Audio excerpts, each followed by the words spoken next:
todos! Meu nome é Tânia Vicente Viana. Sou professora de Psicologia da Educação da Faculdade de Educação da Universidade Federal do Ceará, UFC. Hoje falaremos sobre o aluno com altas habilidades ou superdotação de baixo desempenho, ou underachiever, como é chamado em inglês. E falaremos também sobre dupla excepcionalidade.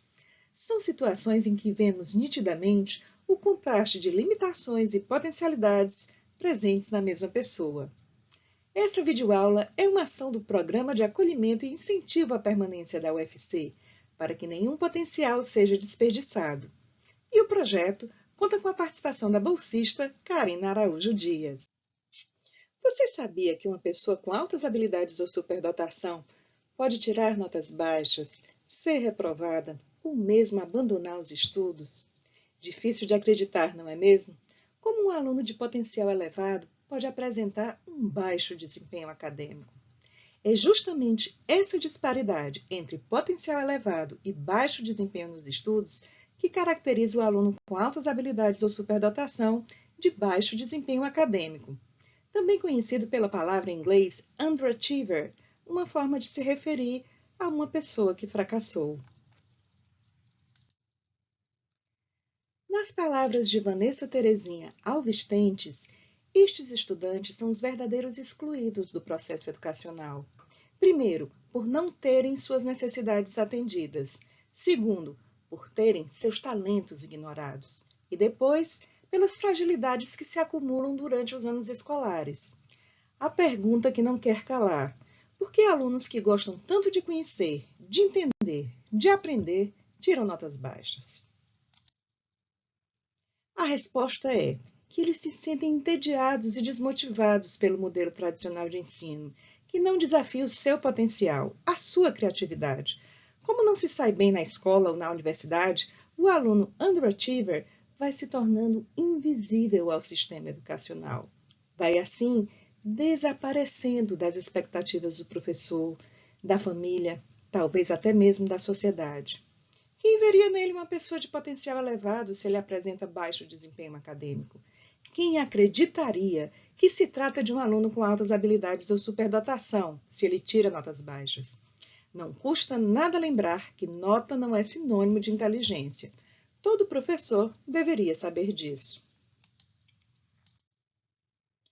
Como professores, temos que nos perguntar por que esse aluno ou qualquer outro aluno em nossa sala de aula não aprende. Pode ser, inclusive, por causa de algo passageiro, como um problema particular que o aluno esteja passando. Nesse caso, por causa de problemas pessoais, as notas que eram altas ficaram baixas. Mas, se não for algo de natureza situacional, se for algo de natureza constante, o aluno possui toda uma história de vida marcada por desinteresse pelas aulas, por prejuízo na aprendizagem, por baixo desempenho escolar e por notas baixas. A cada fracasso, ele vai deixando de acreditar em si mesmo. E essa história pode se encaminhar para um final muito triste, com reprovação ou até mesmo com o abandono dos estudos. Aquela pessoa que tanto gostava de aprender deixou a escola, deixou a universidade. Que lugar ela vai encontrar na sociedade? De que forma seu potencial vai ser aproveitado? Essa situação nos dá muito o que pensar, não é mesmo? E dupla excepcionalidade, o que significa? Na dupla excepcionalidade, de uma forma bem simplificada, podemos dizer que as altas habilidades ou superdotação se encontram associadas a algum tipo de transtorno ou a algum tipo de deficiência. Vamos começar com um transtorno da aprendizagem, a dislexia. Os transtornos de aprendizagem estão associados a aspectos neurobiológicos, que provocam uma falha na aquisição e no processamento de informação. No caso da dislexia, existem dificuldades com a leitura, a escrita e a ortografia. As dificuldades se concentram principalmente no reconhecimento das palavras e nas dificuldades em soletração. Quando há o encontro das altas habilidades ou superdotação e da dislexia na mesma pessoa, costuma-se observar uma forma melhor de lidar com as dificuldades de leitura, escrita e ortografia. Costuma haver também um melhor desempenho em habilidades espaciais, criativas, originais e inovadoras. Pessoas com altas habilidades ou superdotação, especialmente as que são muito envolvidas em processos criativos, costumam ser distraídas em sala de aula ou em qualquer outro lugar em que estejam. É comum sonharem acordadas, sempre imaginando alguma coisa, perdendo-se em seus devaneios. Como estão frequentemente distraídas com seus próprios pensamentos, em um contínuo processo criativo, não conseguem se concentrar nas aulas, o que pode resultar em prejuízo na aprendizagem e, inclusive, levar a um baixo desempenho escolar, com notas baixas. Comportamentos distraídos também estão presentes em pessoas com transtorno de déficit de atenção e hiperatividade, mas nesse caso, por causa da dificuldade de concentração, que é uma característica própria desse transtorno. O déficit de atenção acaba por conduzir ao mesmo efeito em cadeia de prejuízo na aprendizagem e baixo desempenho escolar, com notas baixas. A vontade de aprender e de produzir costuma estar presente em pessoas com altas habilidades ou superdotação. Elas possuem um alto nível de energia produtiva, que as levam a fazer muitos projetos ao mesmo tempo, a ler muitos livros ao mesmo tempo, a fazer muitas coisas de uma só vez. Quem convive com elas costuma descrevê-las como sendo pessoas agitadas, aceleradas, dizem até que elas simplesmente não param, terminam uma coisa e começam outra. É bom esclarecer que esse comportamento hiperativo é causado por um alto nível de energia produtiva. E não custa nada lembrar que, apesar de fazerem muitas atividades ao mesmo tempo, elas conseguem terminá-las, embora alguns prazos possam se perder pelo meio do caminho. Comportamentos hiperativos também estão presentes em pessoas com transtorno de déficit de atenção e hiperatividade, seja por agitação motora, inquietação ou impulsividade. A hiperatividade é uma característica que faz parte desse transtorno.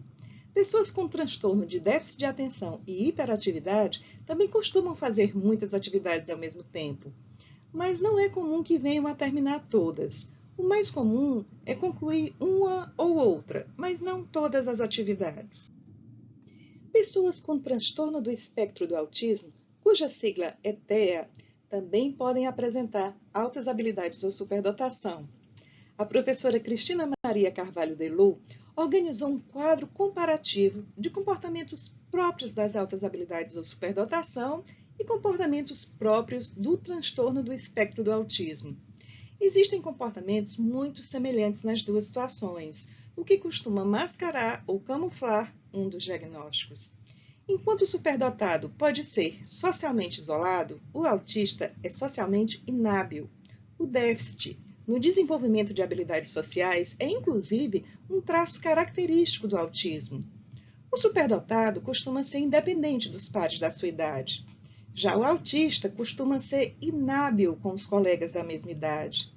O superdotado pode apresentar vocabulário avançado e sofisticado. O autista, por sua vez, pode apresentar leitura precoce. A cognição do superdotado é bastante complexa.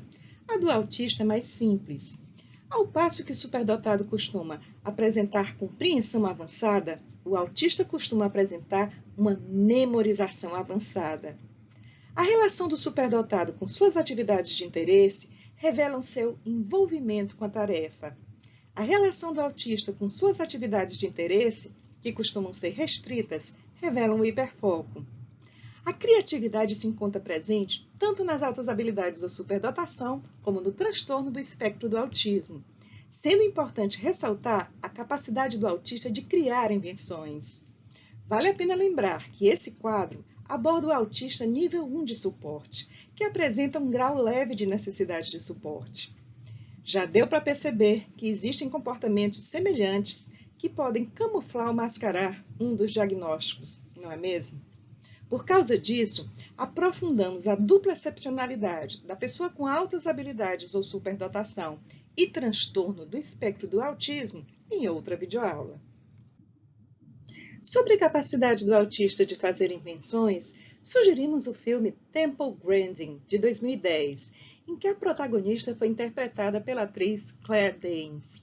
Na sinopse do filme, assim está escrito: filme conta a história real de Temple Grandin, que superou as limitações impostas pelo seu autismo para tornar-se uma conhecida cientista. Eleita pela revista Times em 2010 como uma das 100 pessoas mais influentes do mundo, Temple Grandin foi diagnosticada com autismo aos 4 anos de idade. Revolucionou o manejo e as instalações de animais nos Estados Unidos, especialmente de bovinos, preocupando-se com o bem-estar do animal. Inventou uma série de instrumentos que revolucionaram a pecuária. E também inventou a máquina do abraço, que a fazia se sentir melhor em situações estressantes.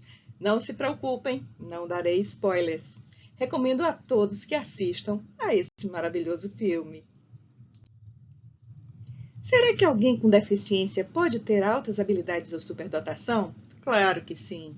Muitos se lembrarão do físico Stephen Hawking, que, curiosamente, nasceu no dia do aniversário de morte de Galileu e morreu no dia do aniversário de nascimento de Einstein. Com 21 anos, foi diagnosticado com esclerose lateral amiotrófica, ELA, uma doença neurodegenerativa que paralisa progressivamente os músculos do corpo, mas preserva as funções cognitivas, sem, portanto, afetar a inteligência.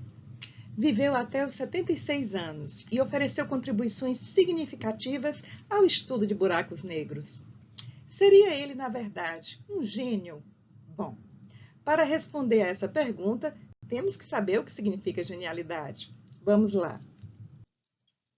Para Vygotsky, a genialidade pode surgir nas mais diversas áreas da criatividade humana. Aliás, a criatividade do gênio tem um extraordinário significado histórico para a vida em sociedade. O gênio é pioneiro, está à frente de sua época, é um verdadeiro divisor de águas. Aquela área do saber, aquela área do fazer, nunca mais será como antes, depois da contribuição dada pelo gênio. Vamos a alguns exemplos de pessoas com deficiência que alcançaram o patamar da genialidade.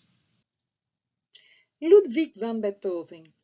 Ele começou a compor a sua famosa Quinta Sinfonia em 1805, logo após a nomeação de Napoleão como imperador da França, em 1804.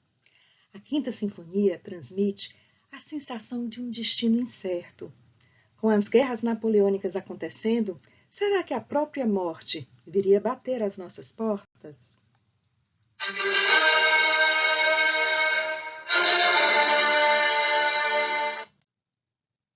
Em 1801, aos 31 anos, Beethoven escreveu ao seu médico sobre o incômodo da surdez e, com a progressiva perda auditiva, passou a cerrar as pernas do piano para sentir a vibração do som e assim compor. A palavra sinfonia tem origem grega e significa todos os sons juntos. Por ironia do destino, quando a sua nona e última sinfonia foi apresentada ao público em 1824, ele não ouviu um som sequer de todos os sons que estavam juntos naquele dia. Não ouviu o som dos instrumentos musicais, não ouviu o som do coro de vozes, não ouviu sequer o som dos aplausos do público.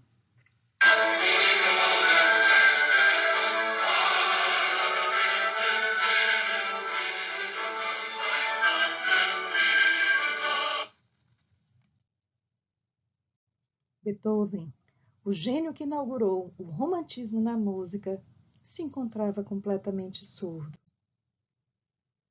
Thomas Edison frequentou a escola por poucos meses, pois foi considerado disperso, confuso e mesmo incapaz de aprender por seu professor.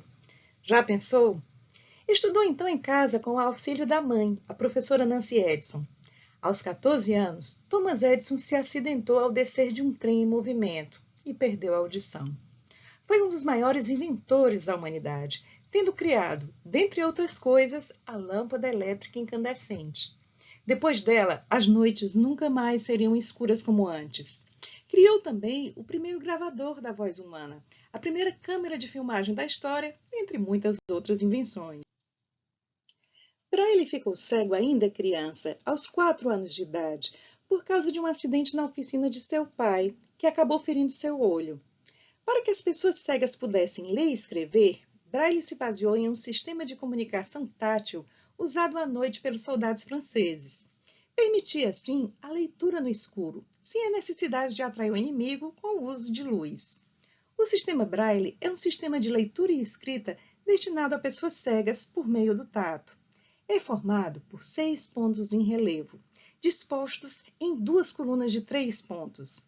Representam letras, números e notas musicais. A Enciclopédia Britânica se refere a Braille como um dos 100 inventores mais influentes de toda a história da humanidade. Essa videoaula foi uma ação do Programa de Acolhimento e Incentivo à Permanência da UFC, para que nenhum potencial seja desperdiçado. E o projeto conta com a participação da bolsista Karina Araújo Dias. Esperamos que tenha auxiliado na compreensão tanto do aluno com altas habilidades ou superdotação de baixo desempenho acadêmico, chamado de underachiever, como da dupla excepcionalidade, e até mesmo no entendimento da genialidade. Meu nome é Tânia Vicente Viana, sou professora de Psicologia da Educação, da Faculdade de Educação, da Universidade Federal do Ceará, UFC. Espero que tenham gostado dessa videoaula e até a próxima!